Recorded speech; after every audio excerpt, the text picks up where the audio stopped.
sa gitna po ng mainit na usapin sa impeachment trial, may isa na namang issue na dapat pagtuunan ng pansin. Ang mga banta sa social media, lalo ngayon na nagkakainitan silang dalawang panig.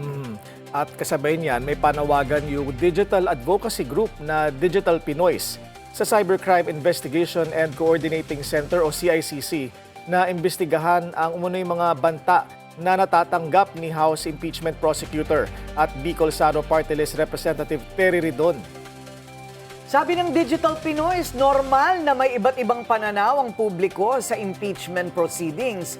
Pero iba na raw ang usapan kapag ang diskurso ay nauwi na sa pananakot. Para malinawan po tayo sa issue na ito, makakausap natin via Zoom Digital Pinoys National Campaigner Ronald Gustilo. Welcome to Memo po. Good morning po, Sir Willard, Ma'am Corina, at magandang umaga po sa ating mga taga-subaybay. Opo, so nagkaroon na po ng reklamo. Ano po? Has there been an official complaint filed with the CICC? Yes, kahapon po ay pinadala na po natin sa CICC yung ating endorsement po para imbestigahan po yung pagbabanta na ginawa po laban kay Representative Ridon. Opo. At meron po ba kami nakakalimutang kasama pa doon sa pananakot online? Ano po ba eksakto ang sinabi? Well, ang sinabi po kasi nung nagpadala ng mensahe sa kanya is pag nasapak ko mukha mo, ewan ko na lang. No? So, it was sent through direct message ho sa Facebook Messenger, and we later identified po yung account to be belonging to a counselor in Lebac, Sultan Kudarat, no? Si Councilor Celestial. Okay.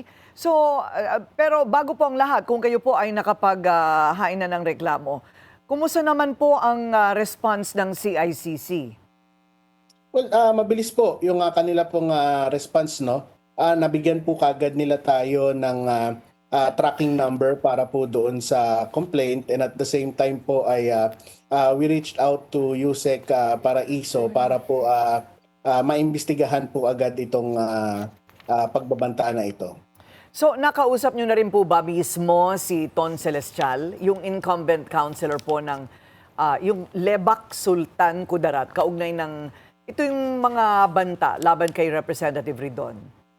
Well, as of now po, no, yun hong account na nagpadala ng mensahe, as they claim, ay nahack daw po at inaccessible na po, no. So we would like to take this opportunity na ang payo po natin kay Konsehal Celestial, kung talaga pong nahack yung account niya, pwede niya rin po itong idulog sa CICC. Una, para ma-retrieve yung account, at pangalawa, mapatunayan niya na hindi po siya yung nagpadala ho ng mensahe.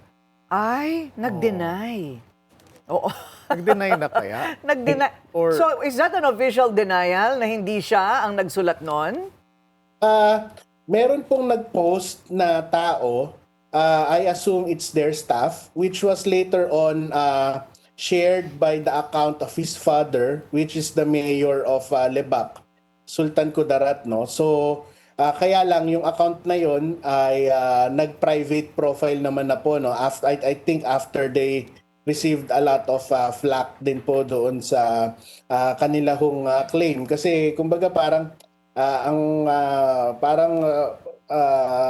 hindi ka panipaniwala, no, na after mo ma-call out biglang nahack na yung account, no. So at the same time meron silang pinakitang screenshot na may ibang device daw na naka-login doon sa account, kaya lang hindi yata nila na-check yung oras, kasi yung oras na pinapakita nilang may naka-login na ibang device di umano, hindi pa ho pumapatak yung oras nung nung device na naka-access. So, Ay, ano ba yan? medyo may mga inconsistency, pero pwede pong ilapit po ng ni Konsehal Celestial yan sa CICC. Meron pong marami po tayong history na may mga lumapit po sa Digital Pinoys dahil yung account ho nila ay nahack, in-endorse ho natin sa CICC, in-endorse natin sa Meta, na-retrieve, and at the same time, mapapatunayan din po niya na hindi ho siya yung nagpadala ng device, kasi makikita ho talaga yung Meta po ay may capacity po para makita ho kung ano yung mga device na ginagamit ng isang account. Okay, so Meta and CIC, na-take down na po ba yung comment? It was not a comment it's a message po, no? So, kumbaga, yung messages po, kahit po mag-deactivate yung account, ay nandun lamang po yung message na yun, no? So, Pero na-deactivate po ba ang kanyang account? ang claim po niya, na-hack and then inaccessible na po ito. So, kapag hinanap mo po yung Facebook account, yung particular account, wala na po siya. And then suddenly meron pong nag-surface kahapon na ibang account po ni Konsehal Celestial at ayon po dun sa status na Facebook post na binabanggit natin kanina, lahat po ng mga mensahe na mahalaga ay doon na lamang sa bagong account na yun, sa isang account na yun ipadala. Ronald, tama ba yung naging ganitong reaksyon ni Congressman Terry na pinost din niya yung screenshot ng conversation nila ni itong sinasabi na si Ton Celestial? And in general, ano ba ang dapat na reaksyon ng isang nakakatanggap ng mga ganitong klaseng banta?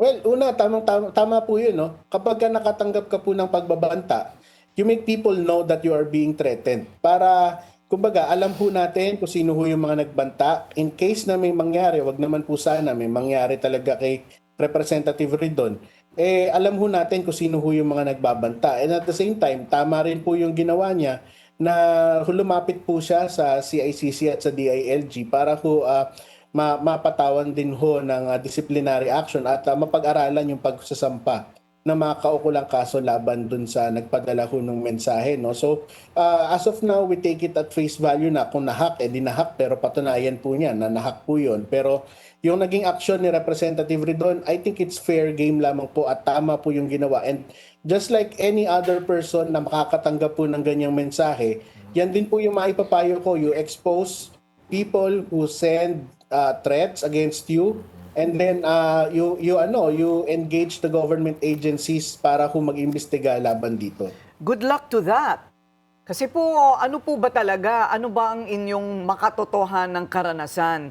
Kapag ikaw ay hindi kilala at hindi ka government official, kaya kung ikaw ay nasa oposisyon siguro, o kahit mga tulad ko na mga personalidad sa telebisyon, pagka nagreklamo ka, kakausapin ka nila, pero wala silang gagawin.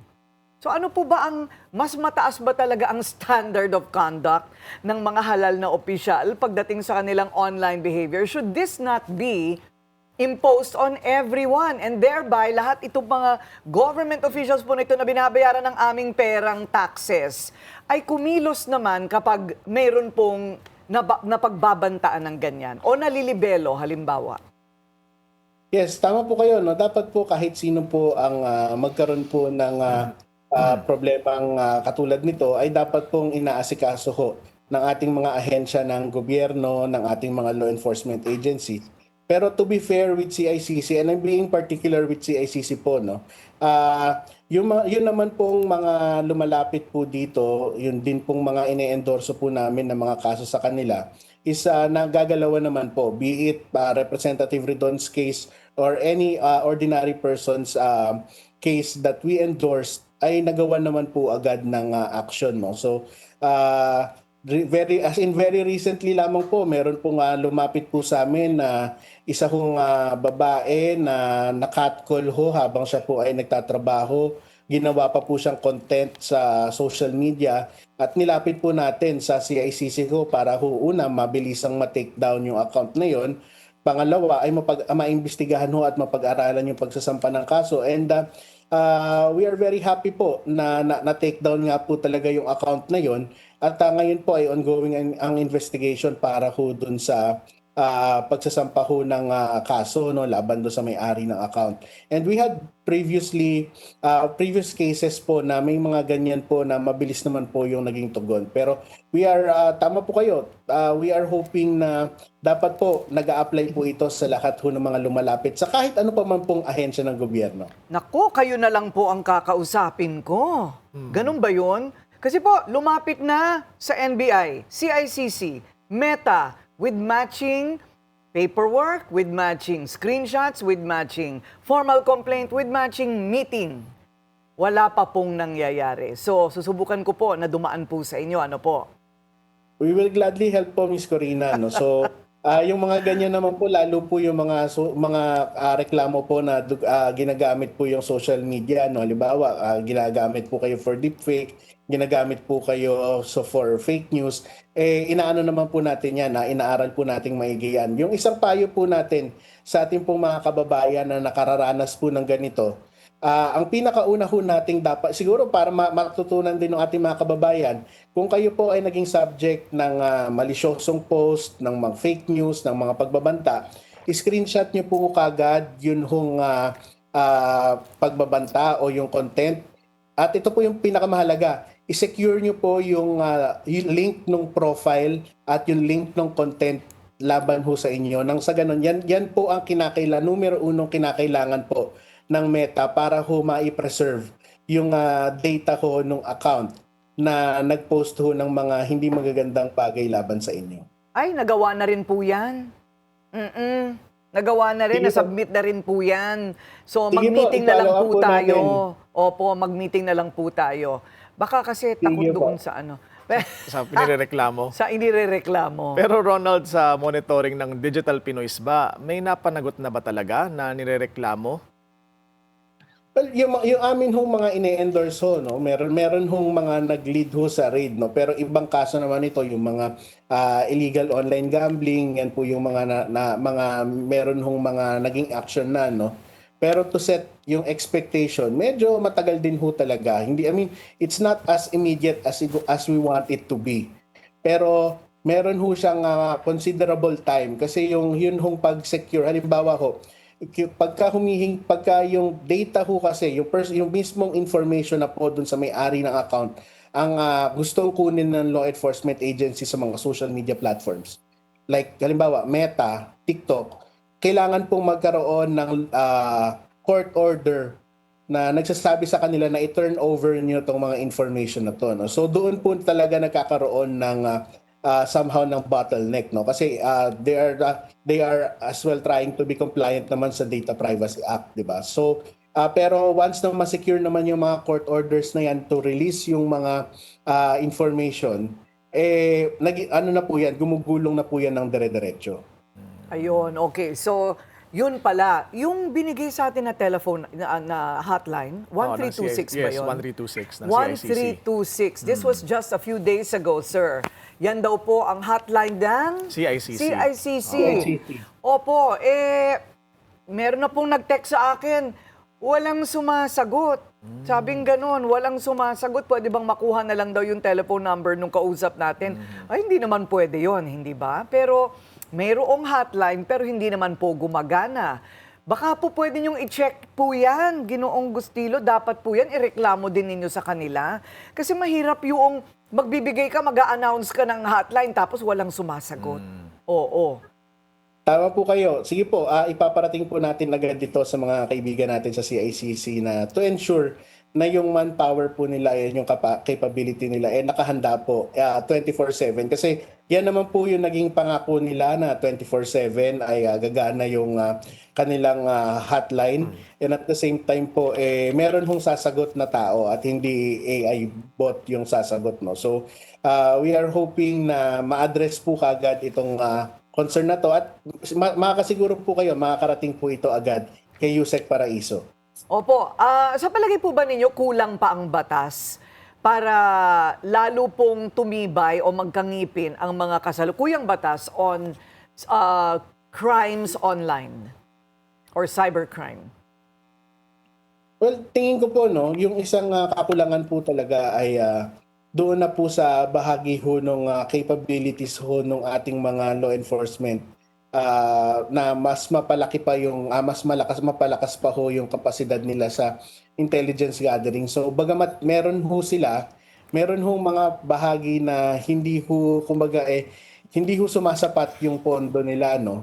So just talaga hong kahit kami ho nung una nagtataka ho kami bakit hindi ito nagagawa, pero as we work closely with them, nakita namin na yun nga, may mga kakulangan pa ho sa manpower, may kakulangan ho dun sa budget ho para sa technology, which is talagang meron very recently ho, may nakita ho ako na provider ho ng intelligence software na pwede ho sanang magamit for actively monitoring, even identifying ho yung mga troll accounts. Kaya lang talagang napakamahal ho nung software nila. Talaga hong hindi ko ho alam kung gustuhin man ho nung ahensya, hindi ko ho alam kung mapagbibigyan ho sila doon, no? So, yan po yung isang aspect ho na nakikita namin na meron pa hong kakulangan. Pero kung sa batas po, wala ho tayong kakulangan, mas doon po tayo sa pag-i-implement nagkakaroon ho ng problema. Ay, dapat yan, budget allocation. Malapit na naman ang appropriations, budget, yes. Oo, season hindi na ba? naman, oo. Oo, lahat sila kailangan ng pondo. Good luck. Hindi ba? Opo, Okay. opo. Bilang panghuli na lang, Ronald, ano ang paalala ng Digital Pinoy sa mga netizens pagdating sa responsableng paggamit ng social media?